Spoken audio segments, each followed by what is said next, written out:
Hey hello everyone, welcome to back my YouTube channel. तो guys, embryo transfer के बाद अगर आपके पेट में दर्द हो रहा है, साथ में आपको उसके ब्लीडिंग भी हो रही है, तो आप इस टाइम काफ़ी टेंशन में हो, आपको समझ नहीं आ रहा। अब अगर आपको डॉक्टर को इन्फॉर्म करना है या फिर डॉक्टर के पास जाना भी है, तो बहुत लंबा प्रोसेस होता है। आपको जानने की बहुत ज़्यादा जल्दी होती है, क्योंकि अगर हॉस्पिटल घर से बहुत ज़्यादा दूर है, वहाँ पे आपको नंबर्स होते हैं, ओपीडी में काफ़ी सारी देर बैठना पड़ता है, तब जाके आपको दिया जाता है। क्योंकि हॉस्पिटल का रूल ही ऐसा है, अगर कोई जब तक कोई इमरजेंसी ना आ जाए तब तक आपको कोई अटेंड नहीं करेगा। तो इसीलिए जो छोटी मोटी प्रॉब्लम्स होती है, ख़ास करके जो प्रेगनेंसी के दौरान काफ़ी सारे चेंजेस होते हैं, काफ़ी सारी प्रॉब्लम होती है, उनको लेकर आपको बहुत ज़्यादा टेंशन होती है। तो डरने की कोई बात नहीं है। मेरे इस चैनल पे प्रेगनेंसी से रिलेटेड, IUI से रिलेटेड, IVF से रिलेटेड सारी इन्फॉर्मेशन अवेलेबल है। सारे सवालों के जवाब भी आपको मिलते हैं। तो जल्दी जल्दी चैनल को सब्सक्राइब करना है। साथ में आपकी कुछ भी प्रॉब्लम हो, चाहे क्वेरी हो, आपको किस रिलेटेड अगर वीडियो भी चाहिए हो, सॉल्यूशन चाहिए हो, तो आप ज़रूर मुझे कमेंट में बता सकते हैं। तो चलिए, अगर आपका एम्ब्रियो ट्रांसफ़र हुआ है जस्ट, और उसके बाद से आपको ब्लीडिंग स्टार्ट हो रही है, यानी और पेट दर्द भी हो रहा है साथ में, तो इसका क्या सॉल्यूशन है। तो देखिए, अगर ये ब्लीडिंग कब हो रही है, कितने दिन हो रही है, इसका कलर क्या है, यानी कि इसमें भी आपको बहुत फ़र्क समझना ज़रूरी है। तो यही मैं आज आपको बताऊंगी, क्योंकि अगर आप उसमें फ़र्क नहीं समझ पाओगे तो हो सकता है कि आपका लॉस भी हो जाए। क्योंकि अगर एम्ब्रियो ट्रांसफ़र हुआ है, उसके बाद से प्रोजेस्टेरॉन हार्मोन आपको ज़्यादा से ज़्यादा मेडिसिन देते हैं, क्योंकि इंजेक्शंस भी लेना होता है हर 2-3 दिन से, या फिर वीकली एक बार, अलग अलग डॉक्टर्स के अकॉर्डिंग।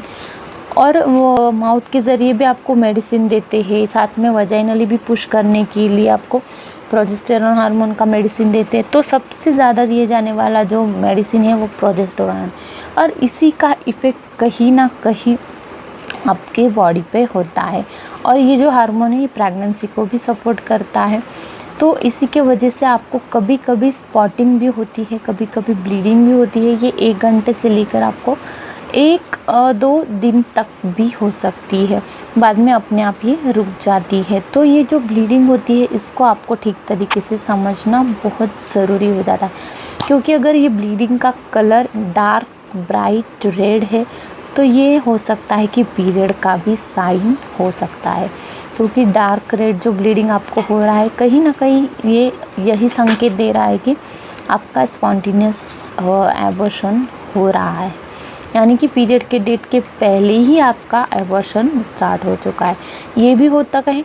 इसके उलट भी हो सकता है, अगर जो डिस्चार्ज हो रहा है आपको ब्लीडिंग का, उसका कलर पिंकिश है या फिर डार्क ब्राउन है, और स्पॉटिंग है, ये नॉर्मली ब्लीडिंग नहीं हो रही है, स्पॉट्स दिखाई दे सकते हैं आपको, तो ये ब्लीडिंग होता है अर्ली प्रेगनेंसी साइन का। यानी कि एम्ब्रियो आपका चिपक चुका है, फाइनली प्रेगनेंसी कंफर्म होने वाली है। यही साइन होता है कि प्रेगनेंसी श्योर होती है आपकी इस ब्लीडिंग के ज़रिए।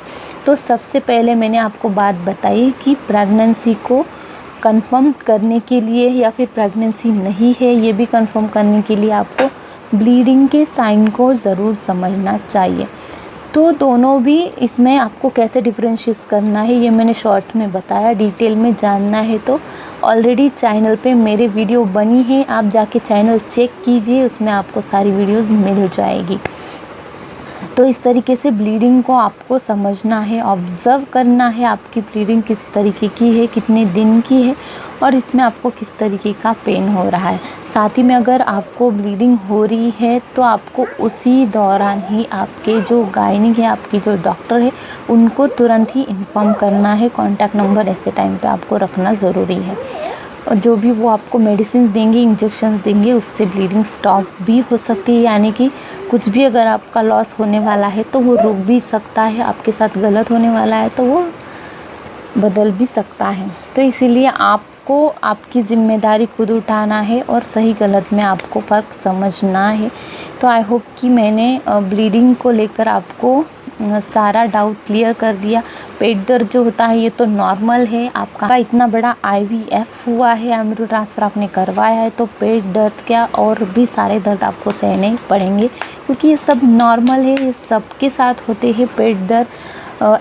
पूरा जो लोअर बॉडी पेन होता है ये आपको होने ही वाला है, इससे आपको 9 मंथ तक गुजरना ही पड़ेगा जब तक आपका बेबी डिलीवर ना हो जाए।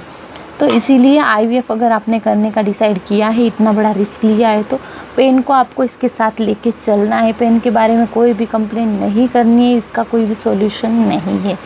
तो वीडियो अच्छी लगी होंगी तो लाइक करना है, शेयर करना है, साथ ही में चैनल को सब्सक्राइब करना है, क्योंकि सारी वीडियोस प्रेगनेंसी रिलेटेड आपको मिल जाएगी। तो चलिए फिर मिलते हैं किसी नेक्स्ट इन्फॉर्मेशन को लेकर, तब तक के लिए बाय।